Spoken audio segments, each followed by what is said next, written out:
Hi everyone, so as promised, I'm going to share with you how to answer that structural question. So let me share my screen with you all. So let's have a quick look at this passage. Now it's important to remember that the question we're going to be looking at is from AQA. How does the writer structure the extract to interest you, the reader?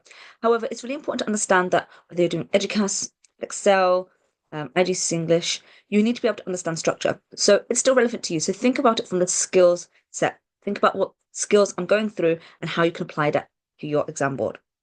So let's have a look at this. So it was the hyena that worried me. I had not forgotten father's words. Hyenas attack and pack whatever animal can be run down. They go for zebras, gnus, and water buffaloes, and not only the old or the infirm in a herd, but full-grown members too. They are hardy attackers, rising up from buttings and kickings immediately, never giving up for simple lack of will. And they are clever. Anything that can be distracted from its mother is good. I could hear the hyena whining. I clung to the hope that a zebra, a familiar prey, and an orangutan, an unfamiliar one, would distract it from thoughts of me. I kept one eye on the horizon, one eye on the other end of the lifeboat. I am not one to hold a prejudice against any animal, but it is plain fact that the spotted hyena is not well served by its appearance. It is ugly beyond redemption. Its shaggy, coarse coat is bungled mix of colours, with the spots having none of the classy ostentation of a leopard's, that look rather like the symptoms of a skin disease. The head is broad and too massive, with a high forehead, like that of a bear, but suffering from a receding hairline, with ears that look ridiculously mouse-like, large and round, when they haven't been torn off in battle. The mouth is forever open and panting, the nostrils are too big, the tail is scraggly and unwagging. All the parts put together look dog-like, but like no dog anyone would want as a pet. Poor hyena. So I hope that you can pick up on some of the irony here as well. So the first thing, let's list some of the structural features. And again, let me know if you've got anything more. So we've got short declaratives such as it was the hyena that worried me, and I could hear the hyena whining. Flashback to father's words. We've got zoom in on the present hyena whining. We've got a slow build-up of tension. We've got a shift of focus onto the narrator's inner thoughts and opinions. We've got a list of physical characteristics about the hyena. We've got some antithesis. I'm not one to hold a prejudice against any animal. There's a plain fact that hyena is not well served by its appearance. We've also got the end. It's all dog-like, but no dog that anyone would want. And after the repetition of the, and we've got a first-person voice. It's in first-person narrative. So let me know if you've got these structural features or if you've got anything else. So then once you've done that, it's really important that you think about, well, why has the writer chosen to do this? What is the impact? And the best way to look at structure, I think, is to imagine the film. Okay, so you know when you're watching a film, directors will zoom in or zoom out on details, and they will focus on one character or one setting. And it's to build story, isn't it? It's to tell the plot, but it's also to reveal things about the character or to create an atmosphere or mood. And it's the same with writing. So whenever you have a structural question, you need to think about, well, what does this mean? How does it impact me, the reader? What is it that they're trying to achieve? Now, you might feel nothing towards the text, which is absolutely fine. But then what you can do is then rely on thinking, okay, well, I might not feel anything, but what is the writer's intention? And you can suss that out by looking at the text. So you know immediately whether you feel worried for the narrator or not is irrelevant. Great if you do. But you know that, for example, if you look at what the situation is, there's a hyena and this person, this first person narrator is on their own and they are scared that they're going to be attacked by a hyena.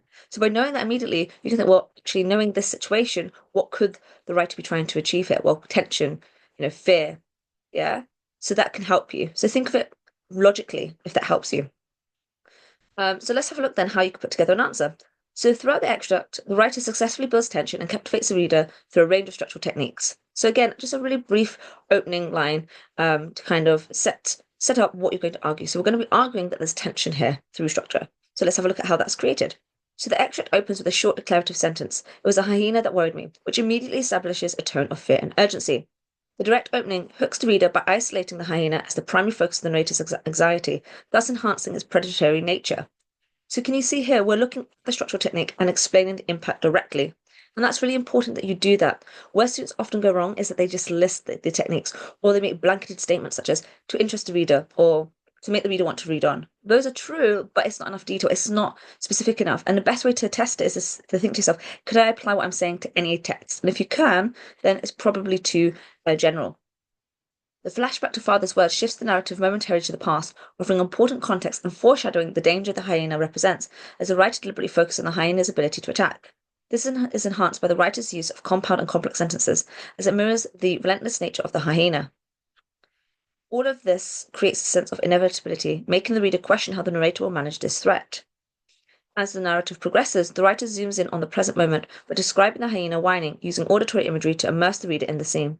This shift from reflection to immediate action builds tension, keeping the reader engaged as the narrator's precarious situation is brought more vividly to life. Again, can you see it's linking to why it's been done, the impact on the reader? The slow build-up of action intensifies this suspense, with the hyena's menacing presence lingering in the background. At the same time, the shift in the narrator's inner thoughts and personal bias, I'm not one to hold a prejudice against any animal, juxtaposes rationality with fear. This contradiction is further emphasized through antithesis, as the narrator claims impartiality, but harshly criticizes the hyena's ugly beyond redemption appearance. In doing this, it engages the reader as it allows the reader to experience the narrator's conflicting emotions and thoughts, thus making the hyena's presence all the more unsettling. It further highlights the narrator's ability to think rationally whilst having intense emotions, and so may foreshadow how the narrator will escape this peril. So can you see how this answer is very detailed? We've looked at a range of structural features. It's not just listing them. And that's really important that you're able to do that.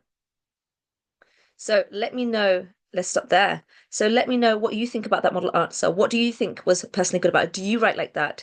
What is it about structure that you find challenging? And remember, as I said, this is not just applicable to your language papers. You also need to be able to understand structure in your literature. So think about the skills here and apply it to your literature exams as well. English is a subject where the skills are translatable. And equally, whilst we're looking at it from the angle of analysing a writer's choice of structure. Remember, knowing that is key for your own writing too, because it helps you to be deliberate when you are writing your pieces, to think about the structure. And if you can use those structural techniques in your own writing, it's going to help you to stand out from the crowd. So I look forward to your thoughts and opinions. Have a great day.